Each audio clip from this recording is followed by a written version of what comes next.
कि मोहन यादव, नित्यानंद, इन सब को लूप में रखने का कारण क्या है। यहाँ मुस्लिम प्रत्याशी देखते ही यादव भाजपा की तरफ भागे हैं। और अगर मुख्यमंत्री ही बनने की बात है तो मोहन यादव यादव नहीं है।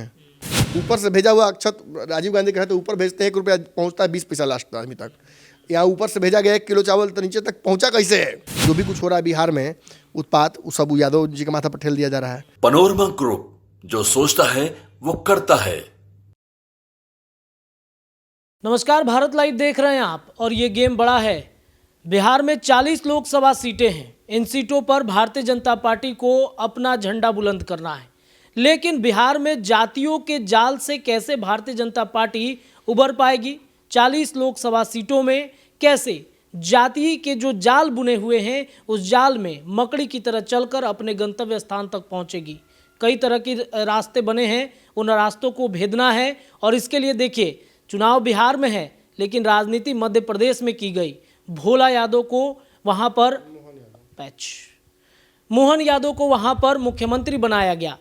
मोहन यादव समाज से आते हैं और फिर वहां पर यादव की राजनीति बिहार में कर दी गई। आखिर क्या प्लान है भारतीय जनता पार्टी का?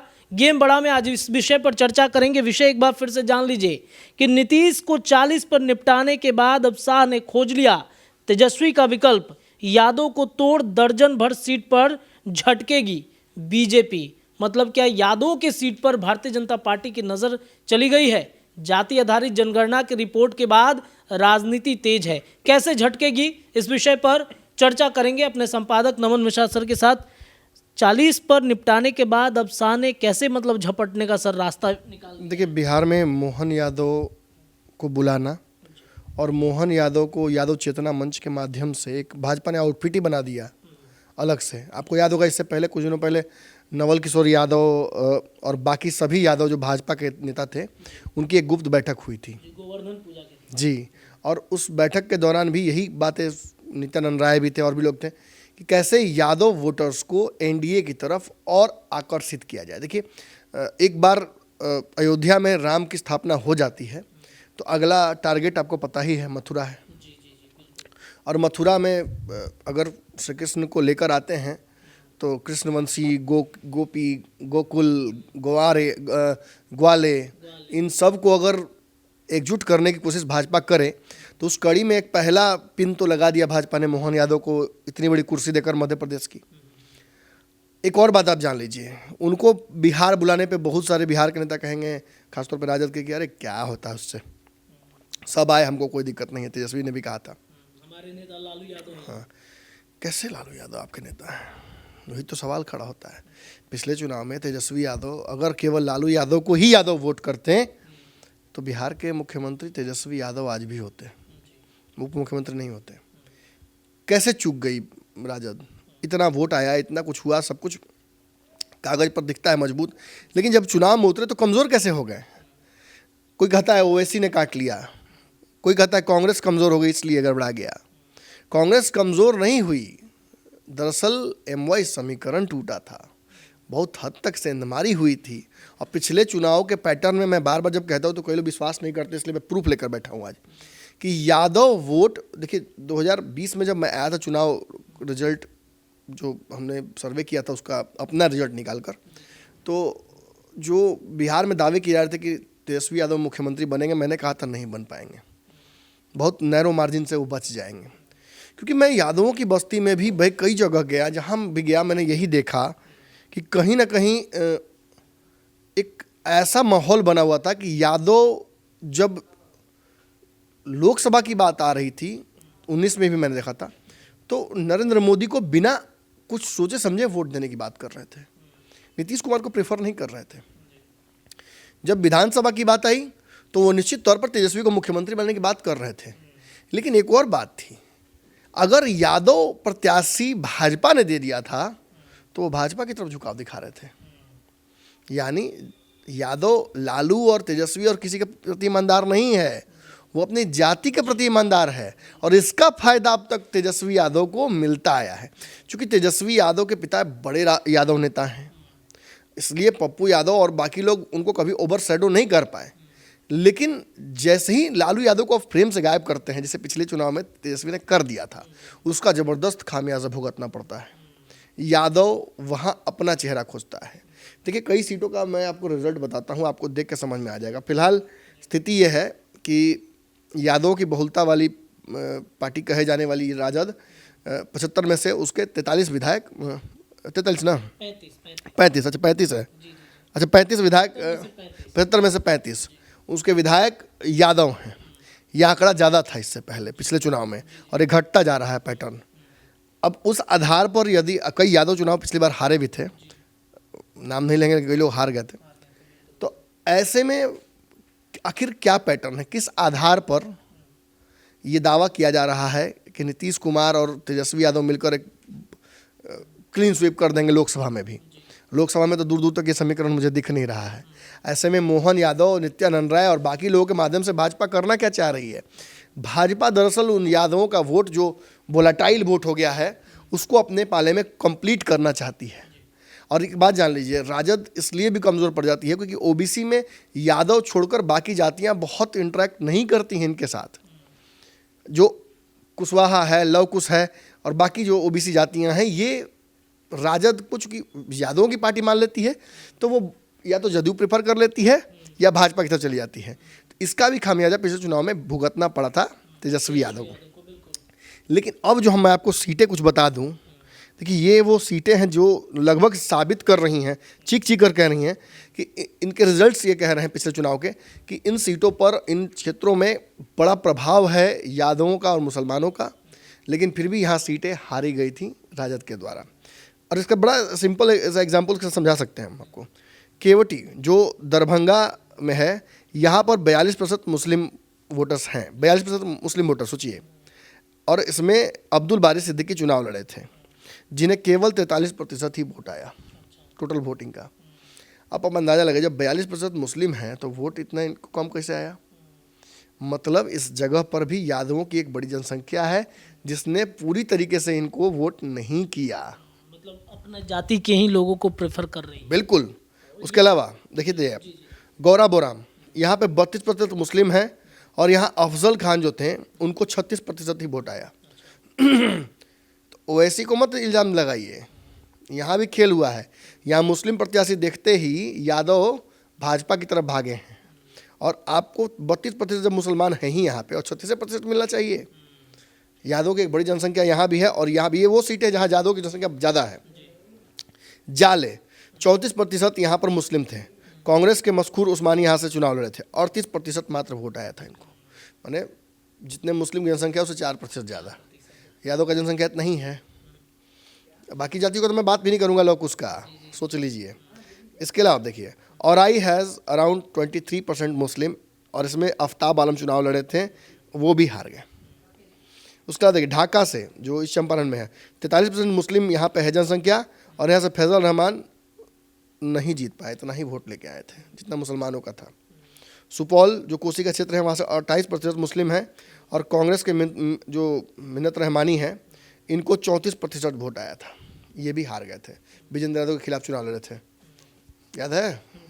विजेंद्र यादव नीतीश कुमार के जो करीबी हैं और दिग्गज नेता हैं, और लगातार जीतते ही जा रहे हैं। तो मैंने कहा भी था इस चुनाव में कि शेर के सामने बकरी फेंक दिया गया था।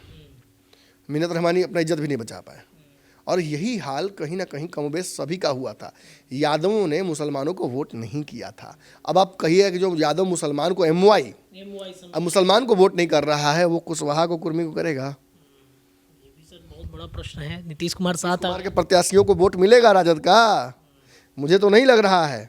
आगे देखते हैं, सुरसंड में, सीतामढ़ी में जो है 25% मुस्लिम है, और राजद के सैयद अबू दुजाना यहाँ से लड़े थे। लालू परिवार के कितने करीबी हैं आपको पता ही है, ये भी जीत नहीं पाए। इनका भी वोट परसेंटेज कम है। फारबिसगंज को तो पता ही आपको, मुसलमानों की जनसंख्या अच्छी खासी है, लगभग 37% के आसपास है, और कांग्रेस के जाकिर हुसैन यहाँ से जो वोट लाए वो 40% है, मात्र 3% ज़्यादा लेके आ पाए, वो भी हारे। और भाजपा के यादव जी यहाँ से जीते हैं। और बताते हैं आपको, प्राणपुर 38% मुस्लिम है, और तौकीर आलम को 38% वोट आया था। ये नए लड़के को मिला था चुनाव लड़ने का मौका, 38% ही वोट लेके आ पाए बेचारे। उसके प्रतिशत सर कितना था अगर देखा जाए तो टोटल मिला के? 38% था और तो 38% को आया था न, मुसलमानों ने दे दिया जितना देना था उनको। नरपतगंज अररिया में यहाँ से JP Yadav got around 98,000 votes while RJD got 70,000 votes.